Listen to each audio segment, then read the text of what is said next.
चंद्रपूरमध्ये gas cylinder टंचाई विरोधात वंचित बहुजन आघाडीचा मोर्चा आंदोलनात चुलीवर स्वयंपाक करत सरकारकडे जोरदार इशारा। नागरिकांचे त्रास मिटवायला आता वेळ आलेली आहे। नागपूर जिल्हाधिकारी कार्यालयासमोर वंचित बहुजन आघाडीने गॅस सिलेंडरच्या टंचाई विरोधात आंदोलन केलं। जिल्हा महिला अध्यक्ष कविता गौरकार यांच्या नेतृत्वाखाली कार्यकर्त्यांनी चुलीवर स्वयंपाक करत सरकारकडे जोरदार संदेश दिला।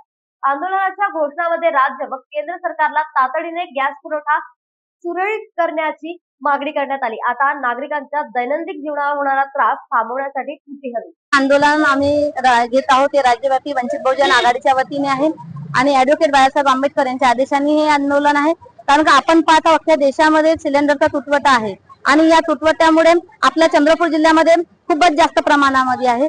जे यांनी सांगितलं की 25 दिवसामध्ये आम्ही तुम्हाला सिलेंडरचा ढोला पोहोचवू। बुकिंग केल्याच्या नंतर 25 दिवस होऊन सुद्धाही सिलेंडर भेटत नाही। आज अशी परिस्थिती झाली आहे की भात जर शिजला तर भाजी कच्ची ठेवून उपाशी राहायची परिस्थिती आलेली आहे। आम्ही आत्ताच माननीय जिल्हाधिकारी मॅडम यांना सांगितलं आहे की चंद्रपूर जिल्ह्यामध्ये अशी परिस्थिती आहे की जे छोटे व्यावसायिक आहेत, जे छोटे त्यांचं नाश्त्याचं दुकान वगैरे आहे, तर त्यांना सिलेंडर सुद्धा मिळत नाही। आज त्यांची परिस्थिती उपाशी मरण्याची आलेली आहे। मग आज समजा जर आज ते लोक उपाशी जर राहिले तर त्यांच्या कुटुंबांना कसं जगवणार आहेत? कारण का ते चुलीवर बनवून ते लोकांना नाश्त्याचं देणार नाहीये। मग त्यांना जे व्यावसायिक लोकांना मिळालं पाहिजे, ज्या घरगुती महिला जे सिलेंडरची स्वयंपाक करायची सवय। कारण का आपण पाहत आहोत की 100 रुपयामध्ये उज्ज्वला गॅस दिला आहे। प्रत्येकाला उज्ज्वला गॅस देऊन लोकांमध्ये तुम्ही सिलेंडरवरती का आणि लाकडावरती बंदी आणली, त्याच्यामुळे लोकांना सवय झाली आहे की आम्ही सिलेंडर शिवाय स्वयंपाक चुलीवर करू शकत नाही। मग त्याच्यामुळे तुम्ही जी परिस्थिती निर्माण केली आहे, ही परिस्थितीला जबाबदार जर असणार तर नरेंद्र मोदी आहे, बीजेपी सरकार आहे। या बीजेपी सरकारला समजायला पाहिजे की आम्ही जे सवय लावली आहे उज्ज्वला गॅसची, तर ते उज्ज्वला गॅस जे दिला आहे तुम्ही, तर ते लोकांना पोहोचलं पाहिजे ना। फसवेगिरी तर नाही पाहिजे। तुम्ही तेच सांगणं आहे की आम्हाला लवकरात लवकर जे काही गॅसचा तुटवडा आहे तो लवकरात दिला पाहिजे, नाहीतर ह्यापेक्षाही मोठं असं आंदोलन आणखी उभारण्यात येईल वंचित बहुजन आघाडीच्या वतीने। आज देशामध्ये संपूर्ण गॅस तुटवडा जाणवतो आहे।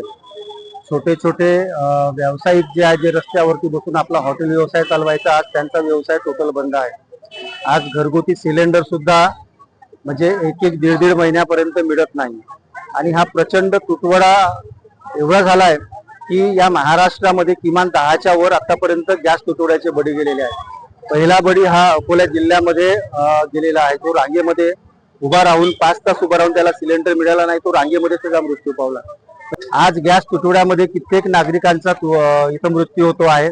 म्हणजे देशाला आपत्कालीन परिस्थितीमध्ये घालवण्याचं काम या देशाचे पंतप्रधान नरेंद्र मोदी करतायत। सोबतच आंतरराष्ट्रीय स्तरावर त्यांनी ज्या पद्धतीनं आंतरराष्ट्रीय करार केलेले आहेत आणि त्याचाच परिणाम म्हणून आज या प्रकारची परिस्थिती भारत देशामध्ये जाणवते। म्हणून नरेंद्र मोदींनी आपला राजीनामा द्यावा, ही आमची प्रमुख मागणी आहे। दुसरी प्रमुख जी मागणी आहे की भारतातल्या प्रत्येक नागरिकाला गॅस पुरवठा जो आहे तो सुरळीत करावा। व्यावसायिक जे काही गॅस सिलेंडर आहेत ते तात्काळ सर्वांना उपलब्ध करून द्यावी, ही आंदोलनाच्या माध्यमातून आम्ही मागणी केलेली आहे। आणि प्रतिकात्मक म्हणून आज आम्ही या स्टॉलच्या समोर आंदोलन करत असताना इथे चूल पेटवून भाकर आम्ही तयार केली, महिलांनी भाकर तयार केली आणि भाकर आणि कांदा हे प्रतिकात्मक स्वरूपात आम्ही माननीय जिल्हाधिकारी मॅडम यांना देऊन गॅस पुरवठा सुरळीत करा, अन्यथा अशा प्रकारेच लोकांना रस्त्यावर गॅस चूल पेटवून आपला स्वयंपाक करावा लागेल, ही परिस्थिती त्यांच्या निदर्शनास आणून दिली आहे। सगळीकडे सिलेंडरचं शॉर्टेज होत आहे। आधी सगळ्या महिलांना सवय होती चुलीवर स्वयंपाक करायची, परंतु आता ती या मोदीनं स्वस्तामध्ये सिलेंडर देऊन सर्वांची म्हणजे ते मिळून टाकली सवय। आता महिलांना किती धूळ म्हणजे डोळ्यामध्ये जातो, आता ते सहन होत नाही आणि आता एकदम सिलेंडरचे शॉर्टेज होत आहे, तर महिलांना खूप त्रास होत आहे स्वयंपाक करायसाठी। त्याच्या एक्सप्रेस करता चंद्रपूर वरून मिथुन मेश्राम यांचं